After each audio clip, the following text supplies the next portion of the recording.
Today, we're going to read a fairy tale called Rapunzel. There once lived a man and his wife who more than anything in the world wished to have a baby. Finally, one day they learned that their wish would come true. Now, at the top of their house in the very back, there was a little window, and from this window you could see a garden full of beautiful flowers and fresh vegetables. But around the garden was a high wall, and no one dared to enter the garden because it belonged to a mean witch. One day, the wife stood at the little window and looked down into the witch's garden. There she saw fine-looking leaves of Rapunzel, which is a kind of lettuce, and it looked so fresh and green that she felt that she simply must have some. Day after day she longed for it. The more she wanted it, the more she became pale and sad when she could not have some. Her husband saw her looking so sad and became worried. "Dear wife, what is the matter?" he asked. "Oh," she answered, "I feel that I must eat some of that Rapunzel from the garden behind our house." Her husband loved her very much and thought, "I must get my wife what she desires. I will get some of that Rapunzel, no matter what." That night he climbed over the wall into the witch's garden. He quickly filled a sack with Rapunzel and brought it back to his wife.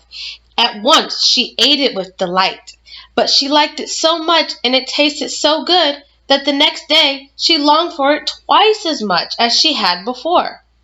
So that night the husband climbed the wall again and picked more Rapunzel. He turned around to go back when he saw before him the angry eyes of the witch. "How dare you climb into my garden, you thief!" she hissed. "How dare you steal my Rapunzel? You will pay dearly for this." "Oh, please," said the terrified man, "be merciful. I only did this because I had to. My wife, you see, she's having a baby, and she was looking out the window and saw your Rapunzel, and she needed some more than anything else in the world." "Well then," the witch said, "you may have as much Rapunzel as you want, on one condition. When your wife has the child, you must give it to me. I will take care of the child like it is my very own." The man was so flustered that he said yes, and then tried not to think any more of it. But later, at that very moment when his wife gave birth to a lovely baby girl, the witch appeared and reminded him of his promise. She brought the child to live with her. The witch named the baby Rapunzel, and she grew up to be a beautiful girl. When Rapunzel was 12 years old, the witch took her deep into the forest. There she locked her in a tower with no steps and no door, only a small window near the top. Whenever the witch wanted to be let into the tower, she would cry down from the ground below, "Rapunzel, Rapunzel, let down your hair!" Rapunzel had beautiful long hair that shone like gold. When she heard the voice of the witch, she would open the window and let her hair fall down, down, down to the ground far below. Then the witch would hold on to the hair and climb up to the tower window. A few years passed like this, when one day the king's son was riding through the forest, and he came upon the tower. As he came near, he heard a voice singing so sweetly that he stood still and listened. It was Rapunzel, with in her loneliness trying to pass away the time with sweet songs. The prince wanted to go inside to see her, so he looked for a door in the tower, but there was none.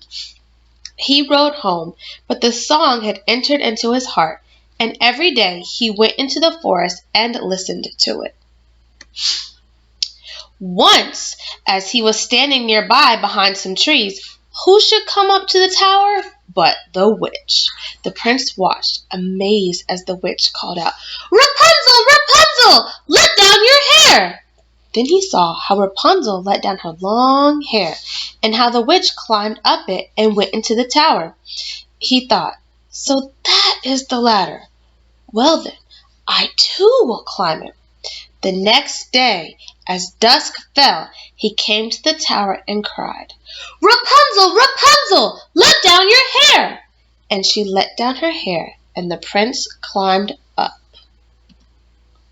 Rapunzel was greatly frightened when she saw the prince, for she had never seen a man before.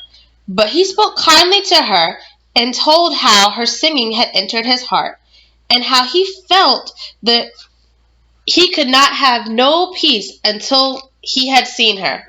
Then Rapunzel forgot her fear, and when he asked her to be his wife, she put her hand in his hand and said, "I would gladly go with you, but I have no way to get out.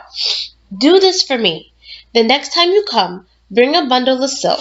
Then bring some more each time you come, and I will make a ladder of it. Whew. When it is finished, I will use it to climb down from this tower, and then you will carry me away from here on your horse." They agreed that he would come to her every evening, since the witch only came in the daytime. So things went on this way until one day Rapunzel, without thinking, said to the witch, "Why do you climb up so slowly, while it takes the king's son only a moment?"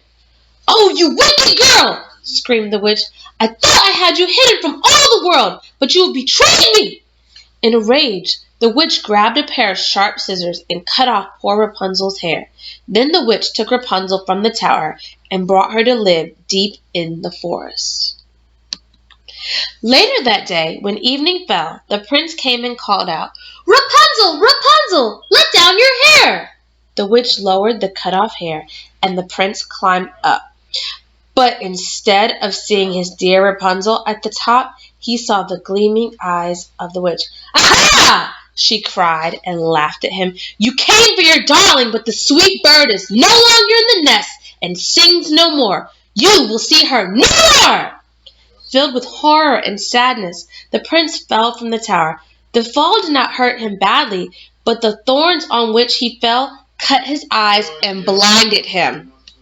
So blind and alone, he wandered in the forest for several years, eating only roots and berries, and weeping over the loss of his dear Rapunzel.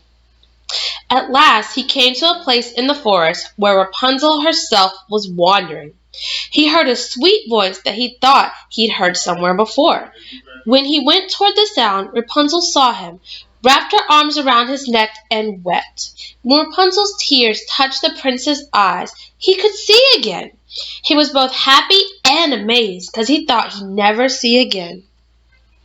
And so the prince took Rapunzel to his kingdom to be his bride, where she was welcomed with great joy. They were soon married, and they lived happily ever after.